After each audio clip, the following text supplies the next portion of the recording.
السلام علیکم، I'm Rafi Asif, you're watching the Foreign Desk۔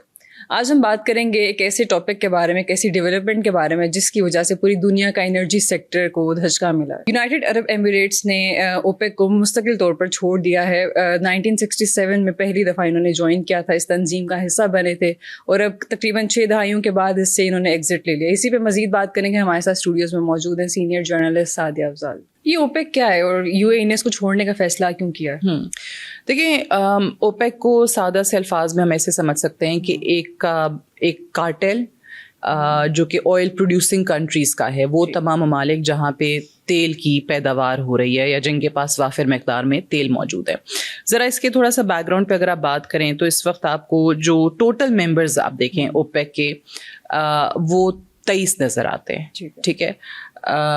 12 members جو ہیں وہ اوپیک کے تھے جو کہ آئل پروڈیوسنگ کنٹریز ہیں، اور اس کے بعد 1960 میں جب یہ بنا، اور اس کے بعد آہستہ آہستہ اس میں جو نان اوپیک ممبرز ہیں وہ بھی شامل ہو گئے، ٹھیک ہے۔ اب اس کی تعداد جو ہے وہ بھی 12 ہیں، تو کل ملا کے جو ہے وہ 23 اس کے ممبر ہو گئے، OPEC and OPEC plus. So OPEC plus میں کیا ہے کہ جو اوریجنل 11 ممبران تھے اوپیک کے آئل پروڈیوسنگ کنٹریز کے، اور پھر 12 مزید ایڈ ہو گئے جو کہ نان اوپیک ممبرز ہیں لیکن وہ آئل پروڈیوسنگ کنٹریز ہیں۔ سو یہ 23 ممالک کا آپ یوں کہہ لیجیے کہ ایک ان کی آرگنائزیشن ہے، ایک ان کا گروپ ہے، اور یہ آپس میں ملتے ہیں، اکٹھے ہوتے ہیں، میٹنگز ہوتی ہے، بیٹھتے ہیں اور ڈیسائیڈ کرتے ہیں کہ جناب کتنا آئل پروڈیوس کرنا ہے، کس ملک کو کتنا جو ہے وہ کوٹا دیا جائے گا، کتنا حصہ ہوگا۔ تو یہ سارے کے سارے جو گلوبل آئل پرائسز ہیں بیسکلی اس کو باقاعدہ طور پہ کنٹرول کرتے ہیں، تو ان کے فیصلے بہت بڑا اثر انداز ہوتے ہیں، بہت انفلوئنس ہے ان کے فیصلوں کا، کیونکہ آپ کو پتہ ہے تیل کی جو ایک ضرورت ہے وہ پوری دنیا کی ہے۔ سو پاکستان جیسے ممالک بھی اس سے بڑا افیکٹ ہوتے ہیں، ٹھیک ہے۔ پاکستان میں تھوڑا سا بھی اگر انسرٹنٹی آتی ہے، آئل پرائسز فلکچویٹ کرتی ہیں، آپ کو پتہ ہے کہ ہر چیز مہنگی ہو جاتی ہے، انفلیشن ہے، ہماری جو اکانومی ہے وہ بالکل لڑکھڑا کے رہ جاتی ہے، اور اس میں پھر ہم اسٹیبلٹی کے منتظر ہی رہتے ہیں۔ سو پاکستان کو اس سے بہت زیادہ فرق پڑتا ہے۔ اب جو فاؤنڈنگ ممبرس تھے اس میں ایران ہے، عراق، کویت، سعودی عربیہ اور وینزویلا، اور بعد میں بھی جو نان اوپیک ممالک شامل ہوئے جو ممبرز بنے اوپیک پلس کے، اس میں سب سے اہم کردار جو ہے وہ رشیا کا آ گیا، ٹھیک ہے۔ رشیا ایک وہ ملک آ گیا جو کہ شامل ہوا ان تمام ممالک کے ساتھ۔ جیسے میں نے کہا کہ گلوبل جو آئل پرائسز ہیں ان کو اسٹیبلائز رکھنا، آئل پروڈکشن جو ہے اس کو دیکھنا، اس میں سب سے بڑی چیز یہ آتی ہے کہ جی کوٹا دیا گیا ہے ہر ملک کا کہ کتنے پرسینٹ آئل جو ہے وہ پروڈیوس یہ ملک کرے گا۔ اگر آپ اوپیک کو دیکھیں تو آپ یہ بڑی آسانی سے کہہ سکتے ہیں کہ جناب 30% سے زائد، اور اگر اوپیک پلس میں ٹوٹل 23 ممالک کو دیکھ لیں جو آئل پروڈیوس کرتے ہیں تو وہ 70% تک جاتا ہے کہ آپ کا پورے جو دنیا کا آئل پروڈیوس ہو رہا ہے وہاں سے مل رہا ہے۔ تو ایک پہلے تھا کہ جی 50 سے 55% تک کا یہاں سے آتا ہے، لیکن اب جو ریسنٹ ریسرچز آئی ہیں اس میں آئل پروڈکشن بڑھ چکی ہے ممالک کی طرف سے، اور وہ 70% تک گلوبل آئل جو ہے وہ یہی ممالک پروڈیوس کر رہے ہیں جو کہ پوری دنیا میں جا رہا ہے۔ پوری دنیا کو ان کے ممالک کے تیل کی ضرورت ہے، سو لہٰذا ہر طریقے سے ان کا ایک اپر ہینڈ رہتا ہے۔ اب یہ جو معاملہ ہے کہ جی کوٹا آپ نے دے دیا کہ کون سا ملک جو ہے کتنا آئل پروڈیوس کرے گا، اب اس پورے معاملے کو اگر آپ دیکھیں تو اوپیک کو باقاعدہ طور پہ جو لیڈ کر رہا ہے نا وہ سعودی عربیہ کر رہا ہے جو کہ مین آئل پروڈیوسر ہے۔ اب یو اے کا یہ جو فیصلہ ہے، بڑے لوگ کہتے ہیں کہ جی یہ صرف اور صرف ان کی جو اوپیک کی کروڈ آئل پالیسی ہے اس کی وجہ سے نہیں ہوا، اس میں جو گیس پروڈکشن یا ان کی جو نیچرل گیس آپریشنز ہیں which is obviously not led by OPEC, اس کا بھی کافی حد تک کردار ہے۔ یو اے اور سعودی عربیہ پہ ہم نے باقاعدہ ایک دفعہ بہت تفصیل میں بات کی تھی۔ دونوں ممالک بظاہر آپ کو پتہ ہے کہ اتحادی ہیں، دونوں کا ایک بڑا کوآپریشن ہے، لیکن ساتھ ہی ساتھ اکنامک رائیولریز بھی چل رہی ہیں، ٹھیک ہے۔ اکنامک رائیولز ہیں، ایک دوسرے کے مد مقابل آنا چاہتے ہیں۔ جو اس خطے میں ایک پاور ہاؤس کے طور پہ اپنے آپ کو کون سا ملک اس وقت جتا سکتا ہے اس کی ایک دوڑ لگی ہوئی ہے۔ سعودی عربیہ چاہتا ہے کہ وہ لیڈ کرے، یو اے چاہتا ہے کہ وہ لیڈ کرے۔ سو مختلف ایسی پالیسیز جیسے کہ ہم نے آپ کو یاد ہوگا یمن کے اندر جو معاملہ ہے اس میں کون سا گروپ کس کو سپورٹ کر رہا ہے, وہاں پہ ان کی کشیدگی ہے. پھر وہاں پہ تو بات کافی آگے تک چلی گئی تھی جب شپ کو روکا گیا تھا, وہاں روکا کیا گیا تھا, باقاعدہ اٹیک ہوا تھا. اور پھر آپ کو یاد ہوگا کہ سعودی عرب نے یو اے کو باقاعدہ کہا بھی تھا کہ یو اے کو ان تمام لوگوں کی, اس گروپ کی جو حمایت ہے وہ بند کرنی ہوگی جو کہ سعودی عرب کے اگینسٹ کھڑے ہیں. ٹھیک ہے, سو یمن میں بھی یہ معاملہ چل رہا ہے. سو بیسکلی اگر آپ اس کو دیکھیں تو اوور آل آپ کو پتہ چلتا ہے کہ ایک دوڑ ہے اور اس میں آپ نے سبقت لے کے جانا ہے. اب یو اے کو اس وقت ایک طریقے سے انڈیپینڈنس چاہیے. کس چیز کی انڈیپینڈنس چاہیے؟ اپنے تمام آئل, ان کو پتہ ہے کہ جی ہمارے پاس قدرتی ذخائر موجود ہیں, اس کی پروڈکشن ہم کوٹا پہ کیوں ریلائی کریں. کہ اگر ہم پروڈکشن بڑھانا چاہتے ہیں, جو کہ یو اے چاہتا ہے, یو اے اپنی آئل پروڈکشن بڑھانا چاہتا ہے اور اس میں اوپیک جو ہے وہ ایک آپ کہہ لیں کہ جی رکاوٹ کے طور پہ سامنے آتا ہے کہ جی آپ نے اسی کوٹا پہ رہنا ہے, اس سے ہٹ کے آپ نہیں پروڈکشن کر سکتے. لیکن یہاں پہ یو اے کے جو ایمبیشنز ہیں نا وہ بڑے معنی رکھتے ہیں, کیونکہ یو اے نے یہی سوچا کہ میں نے ایک انڈیپینڈنس سگنل کرنی ہے, یہ بتانا ہے کہ جی میں اوپیک کے یا ان تمام ممالک کے یا سعودی عربیہ کے جو فیصلے ہیں ان پہ عمل کرنے کا پابند نہیں ہوں, میں محتاج نہیں ہوں. اگر میں چاہوں تو میں انڈیپینڈنٹلی جو ہیں وہ تمام کے تمام یہ ڈیسیجنز لے سکتا ہوں اور بڑے بہتر انداز میں اپنی اکانومی کو میں بوسٹ دے سکتا ہوں. اب یہ جو یو اے کا ڈیسیجن ہے اس کا صرف اور صرف ایک جو کنسرن آ رہا ہے, کریں بھلے کریں کوئی ایشو نہیں ہے. اوپیک جو ہے نا وہ ایک یونٹی پہ اسٹینڈ کرتی ہے اس وقت آرگنائزیشن ہے. ٹھیک ہے, یہ جو کارٹیل ہے پورا, جیسے میں نے کہا کہ تمام لوگوں کی میٹنگز ہوتی ہیں, دے ڈیسائیڈ گلوبل آئل پرائسز کیا ہوں گی, ان کے فیصلوں سے ہر آدمی کی, آپ کی اور میری لائف بھی بڑی متاثر ہوتی ہے. سو اگر اوپیک میں کل اور ممالک ایسے آ جاتے ہیں جو یو اے کا ساتھ دیتے ہیں, مثال کے طور پہ ساتھ دینے سے کیا مراد ہے, جو کہتے ہیں کہ جی ہم بھی انڈیپینڈنٹلی اپنی آئل پروڈکشن کریں. رشیا کی ایگزامپل دیں, رشیا بھی ان کے کوٹا ریسٹرکشن سے تنگ ہے, ٹھیک ہے, فیصلہ لے لے. ایگزیکٹلی. تو کل کو رشیا کہہ دے تو وہ تو اوپیک کے لیے ایک بہت بڑی ناکامی ہوگی کہ رشیا نکلا ہے. رشیا ایک بہت بڑی طاقت ہے اور رشین آئل کے تو آپ کو پتہ ہی آج کل کتنے چرچے ہیں. پریزیڈنٹ ٹرمپ بھرپور کوشش میں کہ جی وہ کم سے کم بکے, بلکہ دیکھیں رشیا تو اس سے ایک سٹیپ آگے جا کے اقدام اپنے ملک کے لیے کرنا چاہتا ہے کہ وہ چاہتا ہے کہ جی ڈالر میں ٹریڈ ہی نہ ہو. آئل جہاں جن ممالک کو فروخت کیا جا رہا ہے یا تو چائنیز یوان میں ہو وہ ٹریڈ, یا پھر جو رشین روبلز ہیں اس کے اندر ہو. سو چائنیز کرنسی میں, رشین کرنسی میں جن ممالک نے کرنے کی کوشش کی, تھوڑی بہت ہو بھی رہی ہے. آپ کو پتہ ہے کہ ان پہ پھر پریزیڈنٹ ٹرمپ کی طرف سے, امریکہ کی طرف سے اور ریسٹرکشنز جو ہیں وہ آ جاتی ہیں. سو یہ سارا معاملہ ہے. اب اگر واقعی کل کو ایک دو اور ممالک نکل جاتے ہیں, کوئٹ کرتے ہیں اوپیک کو, وہ کہتے ہیں کہ جی ہم نے آزاد ہو کے فیصلے کرنے ہیں, ہم نے اوپیک کا ساتھ نہیں دینا اور ہم اپنی آئل پروڈکشن کریں گے اور ہمیں جو کوٹا یہاں سے ملتا ہے ہم اس سے زیادہ کریں گے, اس سے بڑھ کے کریں گے, تو اس سے اور کچھ ہو نہ ہو گلوبل اکانومی پہ کیا افیکٹ آئے گا وہ تو چلیں بات کی بات ہے, لیکن یہ جو اوپیک اٹ سیلف ہے نا یہ بہت زیادہ ویکن ہو جائے گی. سو یونٹی پہ کھڑی ہوئی ہے, یونٹی نہ رہی, ہر کوئی الگ الگ جا کے بیٹھ گیا آئل پروڈیوس کرنے کے لیے, اور پھر جس کا جتنا بس چل رہا ہے وہ آئل پروڈیوس کر رہا ہے, اور جس نے جتنا اپنا پوری دنیا میں اس رسوخ قائم کرنا ہے وہ اپنا آئل بیچ کے کوشش کرے گا کہ اپنی اکانومی کو بوسٹ کرے, اور جو جتنا زیادہ آئل فروخت کرے گا اتنا ہی اس کا پھر جو ہے وہ دنیا باقی جو آئل پروڈیوس نہیں کر رہی ہے وہ محتاج ہوگی. اچھا یہ بتائیں کہ اگر یو اے انڈیپینڈنٹلی اپنے آئل پروڈکشن کرتا ہے تو اس سے آئل پرائسز اگر کم ہوتی ہیں تو پاکستان اس سے فائدہ اٹھا سکتا ہے؟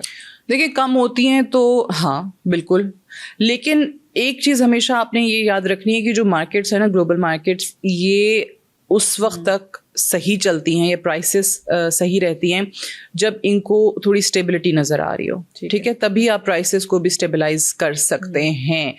جب کہیں پہ بھی دیکھیں, اب ہم کیوں کہتے ہیں کہ کہیں پہ بھی کوئی جیسا پاکستان کے حوالے سے بڑا عرصہ ہمارے ملک میں ٹیررزم رہا, ہم لوگ اتنا اس پریشانی کا شکار رہے, اب اس چیز نے کتنا زیادہ ہمیں گلوبلی افیکٹ کیا کہ ہمارے ہاں فورن ڈائریکٹ انویسٹمنٹ نہیں آ رہی. کسی بھی ریجن, کسی بھی ملک کے اندر, کسی بھی خطے کے اندر جہاں پہ کشیدگی ہوگی وہاں سے آپ کا سرمایہ بھاگ جائے گا.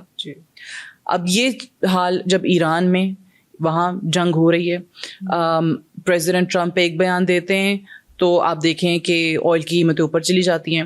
دوسرا بیان دیتے ہیں آئل کی قیمتیں نیچے آ جاتی ہیں, جس پہ بڑا لوگ ان پہ الزام بھی لگاتے ہیں کہ یہ انسائڈ ٹریڈنگ جو ہے وہ کر رہے ہیں اور یہ اپنے لوگوں کو فائدہ اس سے پہنچا رہے ہیں. سو جہاں پہ بھی کشیدگی ہوگی, جہاں پہ بھی آپ کو یہ نہیں پتا کہ اگلے دن یا اگلے ہفتے کیا ہونے جا رہا ہے, وہاں پہ یہی حالات ہوں گے. سو یس, اگر پرائسز کم ہوتی ہیں تو پاکستان کو فرق پڑے گا, لیکن پرائسز کم کرنے کے لیے بھی بہت زیادہ ضروری ہے کہ اسٹیبلٹی آئے. تو جہاں پہ بھی انسرٹنٹی ہوگی, جہاں پہ بھی پھر پرائسز اوپر جائیں گی, تو ظاہر ہے اس پھر آپ کا فوڈ کاسٹ بھی افیکٹ ہو رہی ہے, آپ کی ٹرانسپورٹیشن جب مہنگی ہوگی تو پھر سارا کچھ ہی اس سے متاثر ہوگا. تو یہ چیزیں جو ہے نا, اس میں انسرٹنٹی بہت بڑا رول پلے کرتی ہے. بٹ آپ ٹو آنسر یور کوشچن کہ ہاں اگر پرائسز نیچے آتی ہیں تو پھر تو پاکستان وڈ بی ہیپی, بہتر ہو سکتا ہے. بالکل. اچھا, آپ کو لگتا ہے کہ کہیں نہ کہیں یہ فیکٹر بھی ہو سکتا ہے کہ اسٹریٹ آف ہارموز یا ایران کا جو معاملہ ہے, اس وجہ سے بھی یہ جو جنگ کے حالات بنے, تو یو اے نے فیصلہ لیا کہ میں اوپیک سے نکل ہی جاؤں. دیکھیں بالکل ہو سکتا ہے اس کا. آپ دیکھیں اسٹریٹ آف ہارموز کی تو امپورٹنس ہمیں اس جنگ نے بتا دی, اور میں یہ ہمیشہ کہتی ہوں کہ ایران کو خود کو اسٹریٹ آف ہارموز کی امپورٹنس نہیں پتا تھی اس وقت تک جب تک یہ جنگ نہیں ہوئی. تو پھر ان کو پتا چلا کہ ہم کتنے اچھے طریقے سے کنٹرول کر سکتے ہیں, ہم کتنے اچھے طریقے سے پوری گلوبل آئل مارکیٹ کو منوور کر سکتے ہیں, پرائسز کو ہم جو ہے منوور کر سکتے ہیں. اوپیک سائٹ پہ پڑا رہا ہے, جو مرضی ڈیسیژنز لے, ہم نے راستہ بند کیا تو دیکھیں یہاں پہ کیا ہو رہا ہے.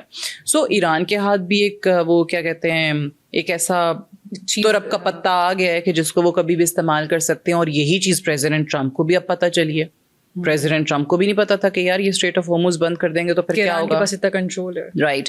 سو اب اسی لیے وہ اسٹریٹ آف ہارموز کو کہتے ہیں کہ جی اب میں اسٹریٹ آف ٹرمپ بناؤں گا, رائٹ, کہ ہم امریکہ کے قبضے میں ہوگا.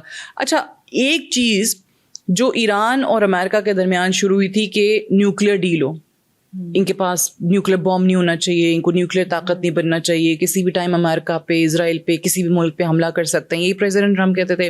ایران کہتا تھا کہ جی ہم تو پیسفل پرپسز کے لیے بنائیں گے, ہم تو نیوکلیئر بوم بنا ہی نہیں رہے ہیں, ہمارے پاس رائٹ ہے اپنے آپ کو ڈیفینڈ کرنے کا.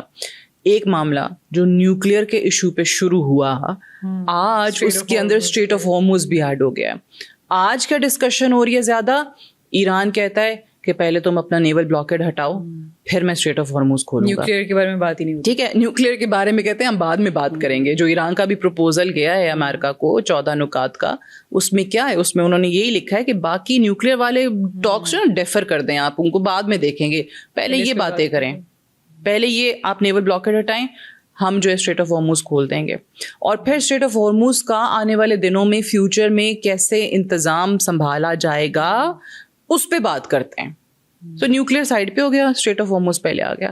سو یس, اسٹریٹ آف ہارموز نے یہ بتایا ہے کہ آپ کے لیے جو واٹر ویز ہیں یہ کتنے معنی رکھتے ہیں, اور اگر یہاں پہ کوئی رکاوٹ ہوتی ہے, واٹر ویز کو چوک کیا جاتا ہے, یہاں پہ شپس رکتی ہیں, تو پھر اوبویسلی تمام دنیا افیکٹ ہو رہی ہے. ساتھ ہی ساتھ یہ جو مڈل ایسٹ ہے یہ بھی بہت حد تک متاثر ہوتا ہے. دیکھیں آپ, ایک ملک ہے آئل پروڈیوس کرتا رہے, وہ جو ہے وہ اسٹریٹ آف ہارموز میں جا کے یا کہیں اس کی جو شپ ہے وہ کھڑی ہوئی ہے, آئل ٹینکر کھڑا ہوا ہے, اس کو کہیں جانے کی اجازت ہی نہیں ہے, دنیا تک پہنچ نہیں رہا, پرائسز جو ہیں وہ اوپر جا رہی ہیں, دنیا کے پاس تیل کی اویلیبلٹی نہیں آ رہی ہے. دو ممالک کا معاملہ نہیں رہا نا, پوری دنیا کا معاملہ ہو گیا. ایگزیکٹلی.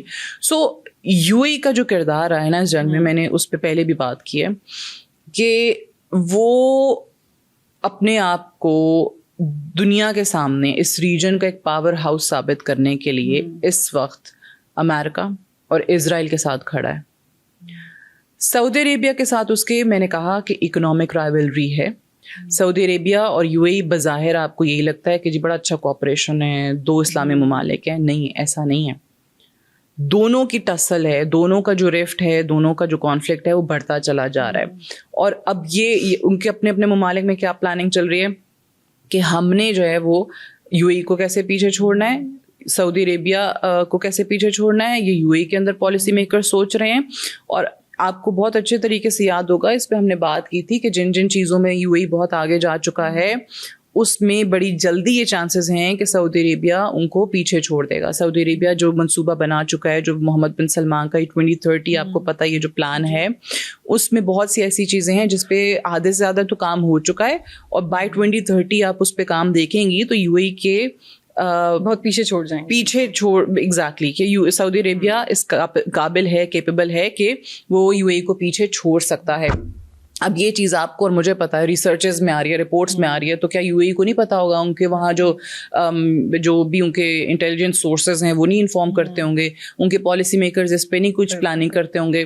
سو آپ نے کیسے اپنا اپر ہینڈ رکھنا ہے, یہ یو اے ای کے اندر اس وقت ساری کی ساری ڈسکشن ہے.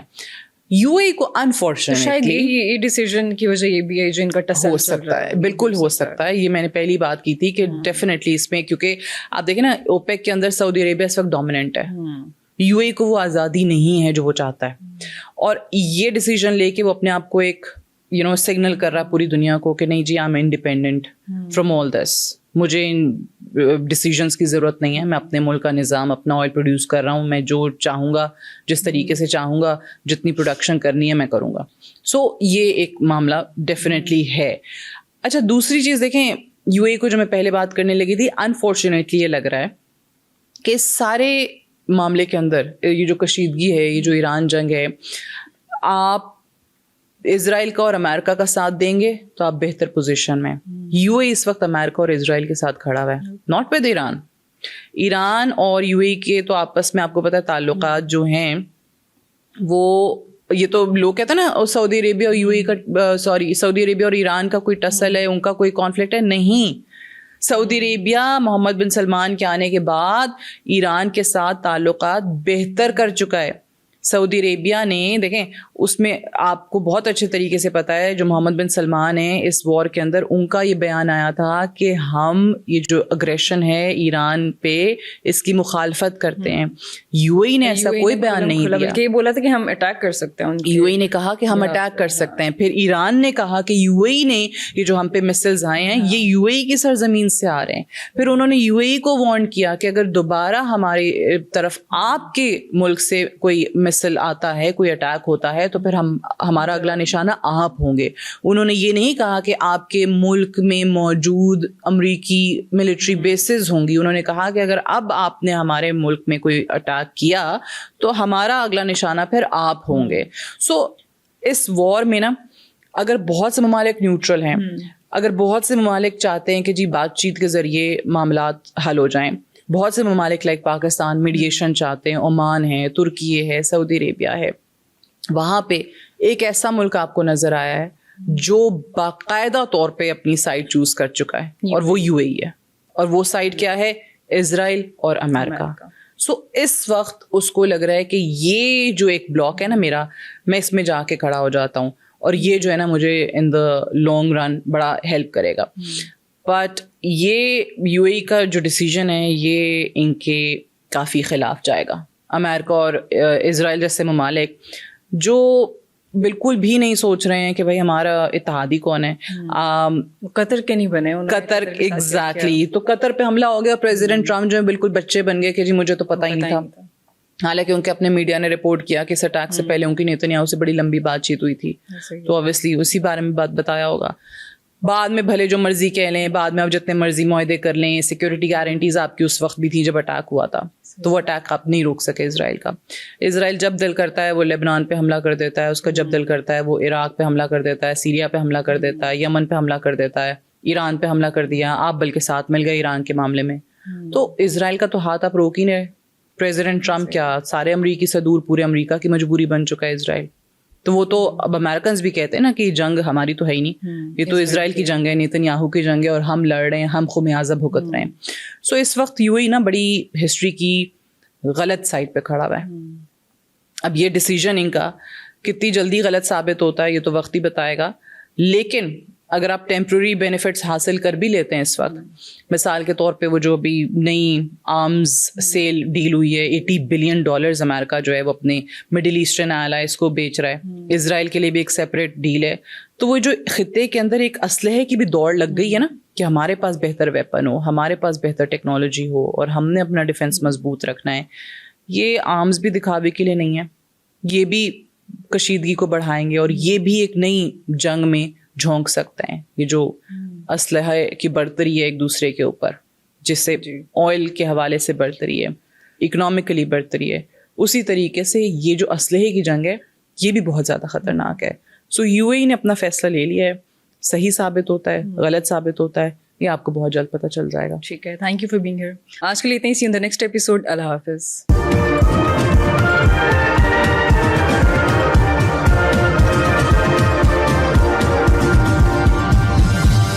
You are watching Apna Watan.